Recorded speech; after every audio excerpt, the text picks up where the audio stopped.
നിനക്ക് വാരിക്കുഴി ഒരുക്കിയവന് ദൈവം വാരിക്കുഴി ഒരുക്കിയിട്ടുണ്ട്. നിനക്കെതിരെ പ്രവർത്തിച്ചവന് ദൈവം പ്രതികാരമായിട്ട് ഇറങ്ങി വന്നിട്ടുണ്ട്. നിന്റെ പുറകിൽ നാട്ടുകാർ മൊത്തം വരുന്നേ സാരമില്ല, ചെങ്കടല് വരെ വരത്തുള്ളൂ. നിനക്കെതിരെ വരുന്നത് നിന്റെ കുടുംബത്തിനെതിരെ നിന്ന ബലാബലങ്ങളെ ഇന്ന് രാവിലെ പൊട്ടിച്ചു കളയാൻ നിനക്ക് വേണ്ടി ഞാൻ അത്ഭുതത്തിന്റെ ദൈവമായിരിക്കും. നീ മാറയിലെത്തുമ്പോൾ ഞാൻ നിനക്ക് മധുരമുള്ള ഉറവയായിരിക്കും. നീ പ്രതിബന്ധത്തിലെത്തുമ്പോൾ ഞാൻ നിനക്ക് അത്ഭുതത്തിന്റെ ദൈവമാകും. ഞാൻ നിന്റെ ദൈവമാണ്. ഞാനാകുന്നവൻ, ഞാനാകുന്നു. നിന്നെ ഞെരുക്കിയ മിസ്രൈമിലൂടെ എന്റെ ദൈവം ഇന്ന് രാവിലെ യാത്ര ചെയ്യാൻ വകയാ. സങ്കീർത്തനം അതിന്റെ 3-ാമത്തെ വാക്യം നമ്മുടെ ചിന്തയ്ക്ക് ആധാരമായി നമ്മൾ വായിക്കുന്നു. 35-ാം സങ്കീർത്തനം 3-ാമത്തെ വാക്യം. നീ കുന്തമൂരി എന്നെ പിന്തുടരുന്നവരുടെ വഴി അടച്ചു കളയണം. എന്നെ പിന്തുടരുന്ന വഴി അടച്ചു കളയണമേ. നീ കുന്തമൂരി എന്നെ പിന്തുടരുന്നവരുടെ വഴി അടച്ചു കളയണം. ഒരു 4 ആഴ്ചയായിട്ട് ഞാൻ ഇതേ വാക്യത്തിൽ നിന്ന് സംസാരിക്കുകയാണ്. നീ കുന്തമൂരി എന്നെ പിന്തുടരുന്നവരുടെ വഴി അടച്ചു കളയണം. ഞാൻ ഇത്രയും ദിവസം പറഞ്ഞത് വഴിയെക്കുറിച്ചാണ്. ഇന്ന് ഞാൻ പറയാൻ പോകുന്നത് എന്തിനാണ് നിന്നെ പിന്തുടരുന്നതാണ്. വേറെ ആരും പിന്തുടരാതെ നിന്നെ എന്തിനാ പിന്തുടരുന്നേ? ശത്രു എന്തിനാ നിന്നെ പിന്തുടരുന്നത്? ഒരു ദൂത് ഞാൻ പറയാം, ആര് പിന്തുടർന്നാലും ചെങ്കടൽ വരെ പിന്തുടരത്തുള്ളൂ. ഒരു ദൂതും കൂടെ കേട്ടോണം. നിനക്ക് വാരിക്കുഴി ഒരുക്കിയവന് ദൈവം വാരിക്കുഴി ഒരുക്കിയിട്ടുണ്ട്. നിനക്കെതിരെ പ്രവർത്തിച്ചവന് ദൈവം പ്രതികാരമായിട്ട് ഇറങ്ങി വന്നിട്ടുണ്ട്. ശത്രുവിന്റെ ബലത്തെ കെടുത്തിക്കളയാൻ, മന്ത്രവാദിയുടെ ബലത്തെ കെടുത്തിക്കളയാൻ, ആഭിചാരകന്റെ ബലത്തെ കെടുത്തിക്കളയാൻ, നിനക്കെതിരെ വ്യാപരിച്ചുയരുന്ന ദുർശക്തികളുടെ ബലത്തെ കെടുത്തിക്കളയാൻ വ്യാപരിക്കുന്ന ദൈവത്തിന്റെ ശക്തിയുടെ വല്ലഭത്വം വ്യാപരിക്കാൻ പോകുക. നിന്റെ തലമുറ ഇല്ലാതാക്കിയ, നിന്റെ കുടുംബത്തെ തകർത്തുകളഞ്ഞ, നിന്റെ വീട് മുന്നോട്ട് പോകയില്ല എന്ന ശത്രു പറഞ്ഞതല്ല ഇന്ന് രാവിലെ പിന്തുടരുന്നവരുടെ വഴി അടച്ചുകളയുന്ന ദൈവം, വഴി അടച്ചുകളയുന്ന ദൈവം. ശത്രു നിന്നെ പിന്തുടരുന്നതും ഒരു ദൈവത്തിന്റെ പദ്ധതിയാണ്. നീ ചോദിച്ചില്ലേ തമ്പുരാനെ വേറെ ആർക്കും ഇല്ലാത്ത പ്രശ്നം എനിക്കുണ്ടെന്ന്? വേറെ ആരുടെയും പുറകെ വരുന്നില്ല. നിന്റെ പുറകെയായി നാത്തും വരുന്നത്, നിന്റെ പുറകിൽ അമ്മായിമ്മ വരുന്നേ, നിന്റെ പുറകിൽ നാട്ടുകാർ മൊത്തം വരുന്നേ സാരമില്ല, ചെങ്കടൽ വരെ വരത്തുള്ളൂ. ഒരാളെ നോക്കിയിട്ട് പറ ചെങ്കടൽ വരെ വരത്തുള്ളൂ എന്ന് പറ. ചിരിച്ചുകൊണ്ട് പറഞ്ഞേ ചെങ്കടൽ വരെ വരത്തുള്ളൂ.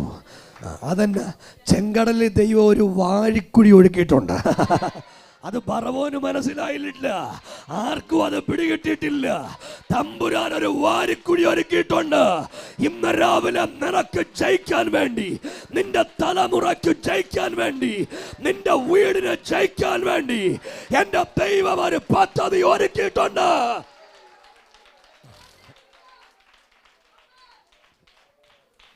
ആഭിചാരവും മന്ത്രവാദവും സകല സംവിധാനങ്ങളും ഒരുമിച്ച് വാഴുന്ന മണ്ണ്. അന്നത്തെ രാജ്യത്തിൻ്റെ ഏറ്റവും ശക്തമേറിയ പ്രതിസന്ധികൾ മുഴുവൻ ആ രാജ്യത്ത് ഒരുപാട് ആലേഖനം ചെയ്യുന്ന ഒരു വല്ലാത്ത നാട്. ഭറവോമാർ 1, 2, 3 എന്ന് പറഞ്ഞ് ഭരിക്കുന്ന നാട്. ഭൂമിയെ ദൈവമായി ആരാധിക്കുന്ന, ചന്ദ്രനെ ദൈവമായി ആരാധിക്കുന്ന, വെള്ളത്തെ ദൈവമായി ആരാധിക്കുന്ന ഒരു ജനനദി. അവിടെ കൊടികുത്തി വാഴുന്നത് മന്ത്രവാദവും ആഭിചാരങ്ങളും പ്രതിസന്ധികളും ഒക്കെ കൊടികുത്തി വാഴുകയാ. ഒരു കാര്യം ആത്മാവിൽ പറയാം, അവിടെ നിന്നെ അയച്ചത് ഒരു പദ്ധതിക്കാ. നീ ചോദിച്ചു തമ്പുരാനെ എന്തിനാ എന്നെ അങ്ങോട്ട് വിട്ടേ? വേറെ ആരെയും വിടാതെ എന്നെ എന്തിനാ വിട്ടേ? ഒരു പദ്ധതിക്കാ. ഒരാമീൻ പറഞ്ഞില്ല. നിന്നെക്കുറിച്ചൊരു പദ്ധതി ഉണ്ട്. നിന്റെ കുടുംബത്തെക്കുറിച്ചൊരു പദ്ധതി ഉണ്ട്. നിന്റെ വീടിനെ കുറിച്ചൊരു പദ്ധതി ഉണ്ട്. ഇന്ന് രാവിലെ ദൈവത്തിന് തെറ്റിയിട്ടില്ല കേട്ടോ. ദൈവത്തിന് തെറ്റിയിട്ടില്ല, ദൈവത്തിന് തെറ്റിയിട്ടില്ല. മനുഷ്യർക്ക് തെറ്റിയായിരിക്കും, പക്ഷെ എൻ്റെ ദൈവത്തിന് തെറ്റിയിട്ടില്ല.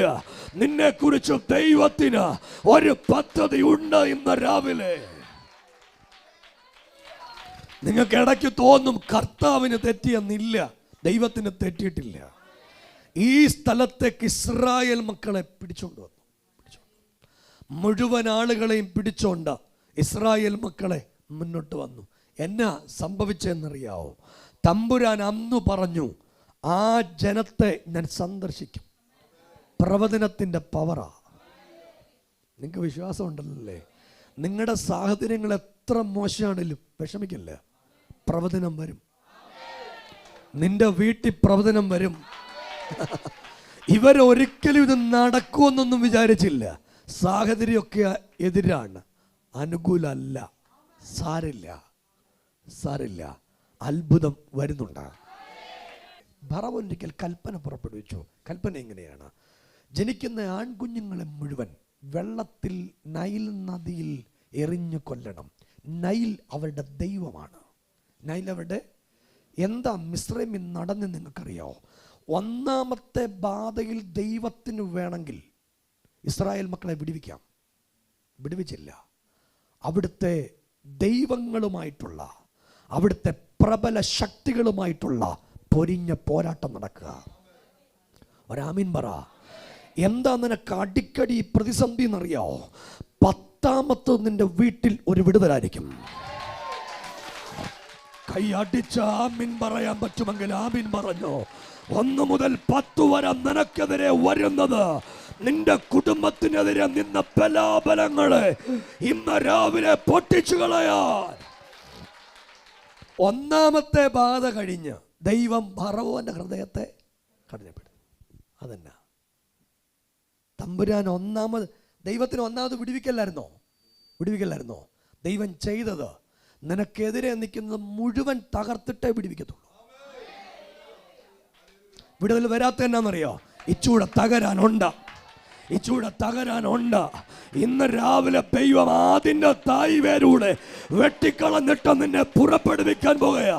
അതിൻ്റെ തായ് വേരൂടെ വെട്ടിക്കളഞ്ഞിട്ട് ഇന്ന് രാവിലെ ദൈവം വിടുവിക്കാൻ തുടങ്ങുക.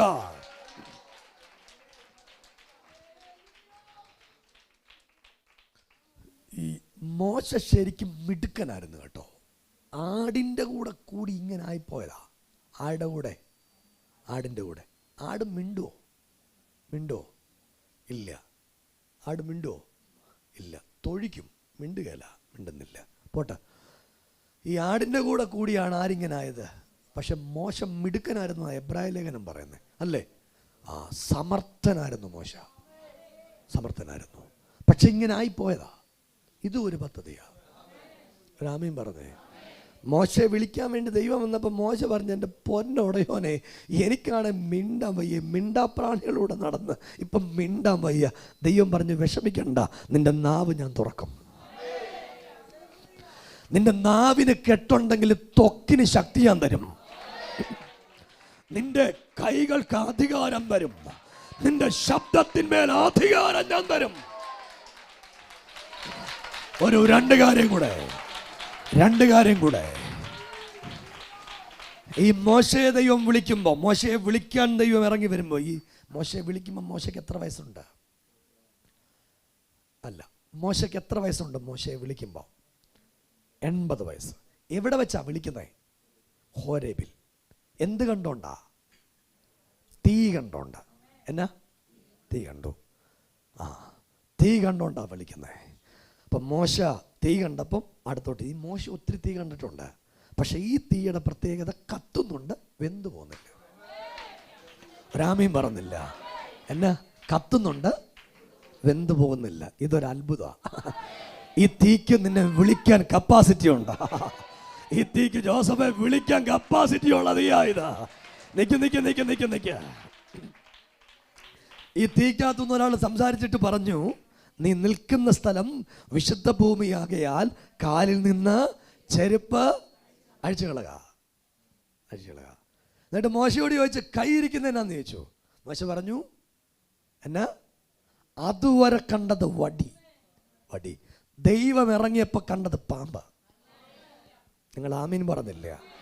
അതുവരെ കണ്ടത് വടി, ദൈവം ഇറങ്ങിയപ്പോൾ കണ്ടത് പാമ്പ്. ഈ വടി തന്നെ മാറി. ഒരു കാര്യം പറയാം, നീ വിചാരിച്ചു പലർക്കും നിന്നോട് സ്നേഹമാണെന്ന്. അല്ല, പലതും പാമ്പാ. ദൈവം നമുക്ക് വേണ്ടി ചെയ്യുന്നത് എല്ലാം ഒരു ട്രെയിനിങ്ങാണ്. അത് നമുക്ക് മനസ്സിലാവത്തില്ലെന്നേ ഉള്ളൂ. വിക്കനോട് പറഞ്ഞു, നിന്റെ വിക്കനായ മോശയോട് ദൈവം പറഞ്ഞു കയ്യിൽ നിന്ന് വടി താഴെ ഇടാൻ പറഞ്ഞു. വടി പാമ്പായിട്ട് മാറി. എന്നിട്ട് മോശ തന്നെ ഒരു കാര്യം പറയാം, നിന്റെ മുമ്പിൽ വെളിപ്പെട്ട് വരുന്ന പാമ്പിനെ പിടിക്കാൻ ഞാൻ വരികയല്ല, നീ പിടിക്കും. മോശ തീ കണ്ടു, മോശ തീന്ന് വിളിച്ചിട്ട് പറഞ്ഞു നിന്റെ വടി താഴെ ഇടാൻ പറഞ്ഞു. മോശ വടി താഴെ ഇട്ടു, വടി പാമ്പായിട്ട് മാറി. ആ മോശയോട് പറഞ്ഞു, നീ പോണം, നീ ആടിനെ വിടണം. എന്താ? ആടിനെ വിടണം. നീ അമ്മായിയപ്പൻ്റെ ആടിനെ കൊണ്ട് നടക്കാൻ പോവല്ല, അപ്പൻ്റെ ആടിനെ തരാൻ പോവാ. ഒരാമയും പറഞ്ഞില്ല. അമ്മായിയപ്പൻ്റെ കൊണ്ട് നടക്കാൻ പോവല്ല, അപ്പൻ്റെ ആടിനെ നിനക്ക് തരാൻ പോവാ. ഒന്ന് കൈവൊക്കെയാ, ചിലർക്ക് മനസ്സിലായി ഞാൻ എന്താ പറഞ്ഞത്. ശരി ഒന്നുകൂടെ പറയുവാണ്. അപ്പം മോശ പറഞ്ഞു, കർത്താവേ പ്രശ്നമാണ്, ഞാൻ വിക്കനാ, ഞാൻ പരിമിതി പറയുക. എന്താ പരിമിതി? നിനക്ക് പരിമിതിയുണ്ട്, നിന്റെ ദൈവത്തിന് പരിമിതിയില്ല. നിനക്കേ പരിമിതിയുള്ളൂ, നീ ആരാധിക്കുന്ന ദൈവത്തിന് ഒരു പരിമിതിയില്ല. അന്നേരം പറഞ്ഞു, ഇതൊക്കെ പോട്ടെ, ഒരു കാര്യം കൊണ്ട് ചോദിച്ചോട്ടെ, അങ്ങയുടെ പേരെന്നാന്ന് ചോദിച്ചു. അങ്ങയുടെ പേരെന്നാന്ന് ചോദിച്ചു. അങ്ങയുടെ പേരെന്നാ? എന്നാ പേര് പറഞ്ഞേ? ഞാൻ ആകുന്നവൻ ഞാൻ ആകുന്നു. ഒന്നുകൂടെ, ഞാൻ ആകുന്നവൻ ഞാനാകുന്നു. തമ്പുരാൻ പറഞ്ഞെന്നറിയാം, നീ വിഷമിക്കണ്ടടാ, ചെങ്കടലിൽ ചെല്ലുമ്പോൾ ഞാൻ നിനക്ക് ചെങ്കൽ പാതയായിരിക്കും. ഫറവോന്റെ അടുത്ത് ചെല്ലുമ്പോൾ ഞാൻ ഫറവോന്റെ ദൈവമായിരിക്കും. നിനക്ക് വേണ്ടി ഞാൻ അത്ഭുതത്തിന്റെ ദൈവമായിരിക്കും. നീ മാറയിലെത്തുമ്പോൾ ഞാൻ നിനക്ക് മധുരമുള്ള ഉറവയായിരിക്കും. നീ പ്രതിബന്ധത്തിലെത്തുമ്പോൾ ഞാൻ നിനക്ക് അത്ഭുതത്തിന്റെ ദൈവമാകും. ഞാൻ നിന്റെ ദൈവമാണ്. I am that I am. ഞാനാകുന്നവൻ ഞാനാകുന്നു. ഹല്ലേലൂയ. ഇന്ന് രാവിലെ നീ ചോദിച്ച് തളർന്നില്ലേ? ഇനി മുന്നോട്ട് പോകത്തില്ലയോ എന്ന് ഇന്ന് രാവിലെ യേശു നിന്നോട് പറയുക, ഞാനാകുന്നവൻ ഞാനാകുന്നു. ഈ ഒരു തൻ്റെ ഇടം കൊണ്ട് പോകുന്ന എങ്ങോട്ടാണെന്നറിയാമോ? മന്ത്രവാദത്തിൻ്റെ ഈറ്റില്ലമായ വീട്ടിലേക്ക് ഒരു വിക്കനായ മനുഷ്യൻ വടി താഴെയിട്ട വടിയും അഭിഷേകം കൊണ്ട് മിസ്രൈമിൻ്റെ മണ്ണിൽ കാലുവെക്കുക. ഒരു കാര്യം നിങ്ങൾ മറക്കരുത്, ഈ മിസ്രൈം ഇവനെ കാത്തിരിക്കുന്നത് 80 വർഷങ്ങൾക്ക് മുൻപ് ഓടിപ്പോകുന്ന കാലത്ത് കൊന്നുകളയാൻ ഇവനെതിരെ പദ്ധതിയിട്ട ആൾ ഇപ്പോഴും ജീവിച്ചിരിപ്പുണ്ട്. ചെന്നു നിൽക്കുന്നത് ഇവൻ്റെ മുമ്പിലോട്ടാ. ഒരു ദൂത് ഞാൻ പറയാം, വർഷങ്ങൾക്ക് മുൻപുള്ള ചില പകകളെ എൻ്റെ ദൈവം ഇന്ന് രാവിലെ അതിൻ്റെ മുൻപ് നിന്നെ നിർത്താൻ പോകുകയാ. അതിൻ്റെ മുൻപ് നിന്നെ നിർത്താൻ പോകുകയാ. അതിൻ്റെ മുൻപ് നിന്നെ നിർത്താൻ പോകുകയാ. നിന്നെ നിർത്തത്തില്ലെന്ന്, നിന്റെ കുടുംബത്തെ ഉടയ്ക്കുമെന്ന്, നിന്റെ തലമുറ ഇല്ലാതാക്കുമെന്ന്. എവിടെ നിന്ന് നീ ഓടിയോ അവിടേക്ക് നീ തിരിച്ചു വരും. മോശ ഫറവോന്റെ അടുത്ത് വന്നു. ഫറവോന്റെ അടുത്ത് മോശ വന്ന് നിൽക്കുമ്പോൾ മോശ പറഞ്ഞു, എൻ്റെ ജനത്തെ ആരാധിക്കാൻ വിട്ടയക്കണം. ഫറവോൻ സമ്മതിച്ചോ? ഇല്ല. ഫറവോൻ പറഞ്ഞു, ആണുങ്ങളെല്ലാം കൂടെ പോയിട്ട് വരാൻ. ആരാധന ഒറ്റയ്ക്കല്ല, കുടുംബമായിട്ടാ. ഒരാമീൻ പറഞ്ഞല്ല. ഒറ്റയ്ക്ക് ഇറങ്ങിയവരുണ്ടോ? ഉണ്ടേ വിഷമിക്കണ്ട, കുടുംബമായിട്ട് വരും. അപ്പനും അമ്മയും വന്നിട്ടില്ലയോ? വിഷമിക്കണ്ട, അപ്പനും അമ്മയും വരും. നീ ഒറ്റയ്ക്ക് ഇന്ന് രാവിലെ ദൈവത്തെ ആരാധിക്കുന്നുണ്ടെങ്കിൽ നിന്റെ സ്ഥിതി ഇന്ന് രാവിലെ മാറും. യഹോവ നദിയെ അടിച്ചിട്ട് 7 ദിവസം കഴിഞ്ഞപ്പോൾ. ഒരു മിനിറ്റ്. നദി ദൈവമാ. ഒരാമയും പറ. നദി അവരുടെ ദൈവമാ. തുടങ്ങുന്നത് തമ്പുരാൻ അതിനെ അടിച്ചു തുടങ്ങുക. ഇന്ന് രാവിലെ നിനക്കെതിരെ നിന്നതിനെ അടിച്ചു തുടങ്ങാൻ പോവാ. കൈയൊന്നടിച്ച് ആത്മാവിലൊന്ന് സ്തോത്രം പറഞ്ഞേ. ഇന്ന് രാവിലെ നിനക്ക് എതിരെ നിന്നതിനെ അടിച്ചു തുടങ്ങുക. ദൈവം ഇന്ന് രാവിലെ വടിയുടെ കാലേൽ നീ പിടിക്കും, വാലെ നീ പിടിക്കും. പക്ഷേ നദിയെ അടിക്കാൻ അഭിഷക്തം വരും. ഒരാമീൻ പറഞ്ഞേ. നിനക്ക് ചെയ്യാൻ പറ്റുന്ന നീ ചെയ്തോ, നിനക്ക് ചെയ്യാൻ പറ്റാത്ത ദൈവം ചെയ്യാൻ പോവാ. ഇന്ന് രാവിലെ ആത്മാവനോട് പറയുക, ചിലതിനെ ആട്ടിച്ചു പിരിക്കാൻ പോവാ ദൈവം. അഹങ്കാരത്തോടെ നിനക്ക് എതിരെ ഒഴുകിയ ഈ സംവിധാനത്തെ ഇന്ന് രാവിലെ അഭിഷേകത്തോടെ അടിക്കാൻ പോവുക. നൈലിന്റെ മാർവിടത്തിലേക്ക് അടിക്കാൻ നിന്റെ കയ്യിലിരിക്കുന്ന വടി മതി. നിന്റെ കയ്യിലിരിക്കുന്ന വടി മതി നിന്റെ കുടുംബത്തെ തകർത്തത് അടിച്ചു പിരിക്കാൻ.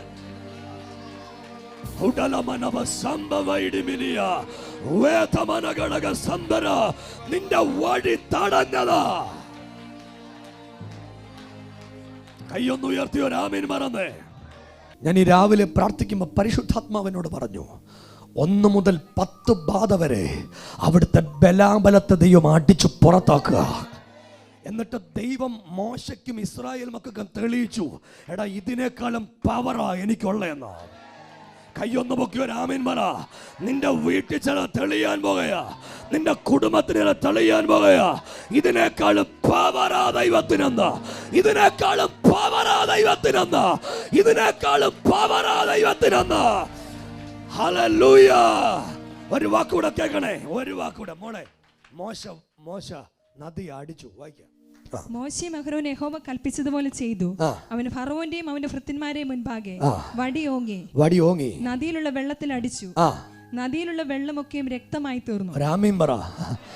അടിച്ച് രക്തം ഛർദ്ദിപ്പിച്ചു. രാമീം പറഞ്ഞില്ല, വിഴുങ്ങിയതിനെ ഛർദ്ദിപ്പിച്ചു. രാമീം പറ. വർഷങ്ങളായി നിന്റെ വീട്ടിൽ 400 വർഷമായിട്ട് ഇവൻ പിള്ളാരെ വിഴുങ്ങിക്കൊണ്ടിരിക്കുക. അഭിഷക്തനതയോ അയച്ചിട്ട് വാടികൊണ്ട് മിസ്രൈമിലെ നദിയെ അടിച്ചു എന്റെ ദൈവം. നിങ്ങളെ കൈയൊന്ന് അടിച്ച് ഉറച്ച ആത്മാവിന് സ്തോത്രം ചെയ്തു. ഞാൻ വെളിപ്പാട് കാണുക. ചില വീട്ടിൽ ഇത് പ്രാക്ടിക്കലാകാൻ പോവാ, ചില കുടുംബത്തിൽ ഇത് പ്രാക്ടിക്കലാകാ. ഈ രാവിലെ നമ്മൾ ചിലതിനെ അടിക്കും. അടിച്ചാ പുറത്താവും അല്ലേ? ഇനി രണ്ടാമത്തെ ആള് വായിച്ചു. വെള്ളം രക്തമായി. അടുത്ത കാര്യം അടുത്ത ആളിനെ വായിച്ചാൽ മതി. ഇടയ്ക്കത്തെ ഒന്നും വേണ്ട. യഹോവ പിന്നെയും മോശയോട്, മിസ്രയീം ദേശത്ത് തവള കയറുവാൻ നദികളിന്മേലും പുഴകളിന്മേലും കുളങ്ങളിന്മേലും വടിയോടുകൂടെ കൈ നീട്ടുക. ഒരു മിനിറ്റ്. എന്താ ഈ നദിയോട് മാത്രം ഇത്രയും ഭയങ്കര പ്രശ്നം? എന്നാ അവളുടെ ദൈവത്തിന്റെ പണി എന്നറിയോ? ദൈവം തൊട്ടാൽ അതിന്റെ തായ്വേലേ തൊടത്തുള്ളൂ. രാമീൻ പറ. ദൈവം തൊട്ടാൽ അതിന്റെ തായ്വേരെ തൊടും. ഇന്ന് രാവിലെ നിന്റെ കുടുംബത്തെ കുലുക്കിയതിന്റെ തായ്വേരെ ദൈവം തൊടും. ഇത് ഞാൻ വെറും വാക്ക് പറയല്ല, എന്റെ അന്തരാത്മാവിൽ യേശു പറയുക. ചിലതിന്റെ തായ്വേരുകളെ പിടിച്ചു കുലുക്ക. ഇന്ന് രാവിലെ ഓടയ തമ്പുരാന്റെ ശക്തി ഇറങ്ങി വരിക. ഈ 9 എണ്ണമായിട്ടും ഫറവോൻ വിടുന്നില്ല. ദൈവം മോശയോട് പറഞ്ഞു, ഇനിയുള്ള പരിപാടി ഞാനാ ചെയ്യുന്നത്. നീ ചെന്നിട്ട് ഫറവോനോട് പറയണം, നിന്റെ ആദിജാതൻ മുതൽ കുടിൽ കിടക്കുന്നവന്റെ ആദിജാതനെ വരെ ഞാൻ ഇന്ന് രാത്രി സംഹരിക്കും. രാമൻ പറഞ്ഞേ, നിനക്ക് വേണ്ടി ദൈവം ഇറങ്ങി നടക്കും. രാമൻ പറഞ്ഞു. ചിലർക്ക് ഞാനിത് പറയുമ്പോൾ അവിടെ ശരീരത്തിൽ അനുഭവിക്കാൻ പറ്റുന്നുണ്ട്. നിങ്ങൾ ശരീരത്തിൽ അനുഭവിക്കുന്നുണ്ടെങ്കിൽ നിന്റെ വീട്ടിൽ ഇത് വിടുതലായിട്ട് മാറാൻ പോവാ. നിന്റെ വീട്ടിൽ ഇത് വിടുതലായി മാറാൻ പോകയാ. നിന്നെ ഞെരുക്കിയ മിസ്രൈമിലൂടെ എന്റെ ദൈവം ഇന്ന് രാവിലെ യാത്ര ചെയ്യാൻ പോകയാ. നിന്നെ ഞെരുക്കിയ മിസ്രൈമിലൂടെ എന്റെ ദൈവം ഇന്ന് രാവിലെ യാത്ര ചെയ്യാൻ പോകയാ. നിങ്ങൾക്ക് ദൈവത്തെ എങ്ങനെ വേണേ ആരാധിക്കാം. തുള്ളിച്ചാടാ, കൈയടിക്കണേ, കൈ ഉയർത്ത, എഴുന്നേറ്റു നിൽക്ക. ഈ രാവിലെ ദൈവത്തെ ആരാധിച്ചോ. കർത്താവിനോട് പറയുക, ഇന്ന് രാവിലെ എന്റെ ദൈവം നടക്കാൻ പോകയാ. വയ്യാത്ത ഒരാളെ കൊണ്ടാ വന്ന് ഭർത്താവ്. ഇന്ന് രാവിലെ ദൈവം തളർച്ചകളെ മാറ്റാൻ പോവാ. തളർന്നു പോയതാ, സ്ട്രോക്കാ. ഇന്ന് രാവിലെ നിന്റെ ജീവിതം ആട്ടിമൂടി മാറാൻ പോവാ. നിന്റെ അവസ്ഥകൾക്ക് മാറ്റം വരാൻ പോവാ. യേശുവേ എന്ന് വിളിക്കാൻ പറ്റുന്ന എല്ലാരും കൂടെ ആധരം തുറന്ന് രാവിലെ ആ നാമത്തെ ഒന്ന് വിളിച്ചേ. 2013 ആദ്യം വന്നല്ലേ ആന്നു, പിന്നെ സ്ട്രോക്ക് വന്നു. എന്താ ചാവാത്തെന്നറിയാം? മോന്റെ നന്മ കാണാനാ. ഇന്ന് രാവിലെ കർത്താവിനോട് പറയുക, മഹാരാഷ്ട്രയിലേക്ക് ദൈവം ഇറങ്ങാൻ പോവാ. മഹാരാഷ്ട്രയിലേക്ക് ദൈവം ഇറങ്ങിയിട്ട് നിങ്ങളുടെ മകന് എതിരെയുള്ള കുരുക്കുകൾ ഒന്നൊന്നായി അടിക്കാൻ പോവാ. നിന്റെ കണ്ണുകൊണ്ട് നീ അത് കാണാൻ പോവാ. അമ്മ എന്നെ നോക്ക. അമ്മയുടെ മോന്റെ പേര് പറ. ആദിത്യ. 6 കേസ്, 20 വയസ്സ്. ഇന്ന് രാവിലെ യേശു മഹാരാഷ്ട്ര ഇറങ്ങാൻ പോവാ. ഇറങ്ങിയിട്ട് അവന്റെ മുമ്പിലെ കേസുകൾ പൊട്ടിക്കാൻ പോവാ. വിളിക്കാൻ പറ്റുന്ന എല്ലാരും കൂടെ വിളിച്ച് 20 വയസ്സുള്ള മോന്റെ 6 കേസുകളെ ദൈവം ഇന്ന് രാവിലെ നിഷ്ഫലമാക്കാൻ തുടങ്ങുക. ബോംബെയിലായിരുന്നു ഇല്ലയോ, 35 വർഷം ഉണ്ടായിരുന്നു. മോന്റെ സംഗതി വന്ന് തകർന്നുപോയി. അന്ന് സ്ട്രോക്ക് വന്ന അന്ന് വീണുപോയതാ. കർത്താവ് എന്നോട് പറയുക, ദൈവം നിന്നെ എഴുന്നേൽപ്പിക്കാൻ പോവാ. വീണവനെ എഴുന്നേൽപ്പിക്കുന്ന ഒരു ദൈവത്തിന്റെ ശക്തിയുണ്ട്. ഞാൻ ഇന്ന് രാവിലെ പ്രവചനം പറയുക, യോസഫ് രഥമയച്ചതുപോലെ നിന്റെ മകൻ നിന്നെ തേടി വരാം.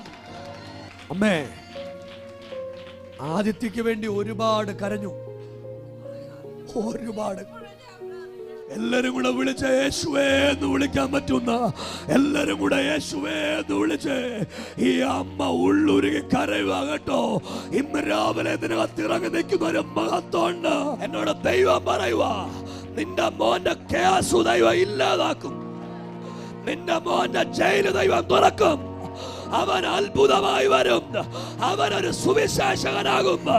അവൻ യേശുവിനെ ഉയർത്തും. ഈ അമ്മയ്ക്കറിയാം എനിക്ക് ഈ കാര്യങ്ങളെ കുറിച്ച് അത്രയും ബോധ്യമുണ്ടെന്ന്. പരിശുദ്ധാത്മാവ് എന്നെ അങ്ങനെ കാണിക്കുക. ഈ അമ്മയും അപ്പനും അത്രയ്ക്ക് സങ്കടത്തില്ല. ഇന്ന് രാവിലെ ഒരു കാര്യം കേട്ടെ, ഇന്ന് രാവിലെ ദൈവം നൈലിനെ അടിച്ചു തുടങ്ങുക. ഒന്ന് വിളിച്ചേ, യേശുവേ എന്നൊന്ന് വിളിച്ചേ. ഈ അമ്മ ഇന്ന് ആദ്യമായിട്ട് ഇവിടെ വന്നല്ലേ, 2 വർഷമായിട്ട് ഇവിടെ വരണമെന്ന് ആഗ്രഹിക്കുക.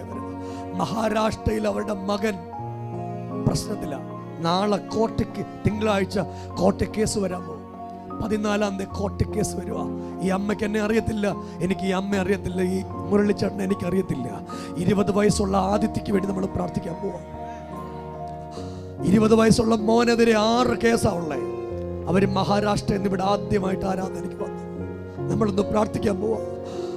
അമ്മേ, അവന്റെ ലഹരിയുടെ ഉപയോഗമൊക്കെ മാറും കേട്ടോ. അമ്മേനകത്ത് വിഷമിക്കണ്ട. ഞാൻ അമ്മയോട് ദൂത് പറയുക, ഇന്ന് രാവിലെ ഞങ്ങൾ പ്രാർത്ഥിക്കുമ്പോൾ ലഹരിയുടെ ഉപയോഗം അവസാനിക്കും. കർത്താവിനെ തൊടും. അവൻ ലഹരിയുടെ ഒരു വിപണനാകത്തൊക്കെ പോലെ അവനെതിരെ കെട്ടിയൊരു കെട്ടുണ്ട്. ഇന്ന് രാവിലെ യേശു അവനെ വിടുവിക്കും. അവൻ ആള് മാറുമെന്ന് കർത്താവിനോട് പറയുക. ഇനി ഒരു ലഹരി അവൻ ഉപയോഗിക്കുകയില്ല. ഈ ലഹരിയോട് ബന്ധപ്പെട്ടൊരു കേസുണ്ട്. ഇന്ന് രാവിലെ അതും പൊട്ടും. ഇനി അവനൊന്നും ഉപയോഗിക്കില്ല.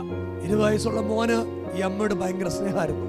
പക്ഷെ ലഹരി ഉപയോഗിച്ചാൽ ഈ അമ്മയെ കൊല്ലാൻ നടക്കുമായിരുന്നു. 5-6 പ്രാവശ്യം കഴുത്തിന് കത്തിവെച്ച ആ അമ്മയ്ക്ക്.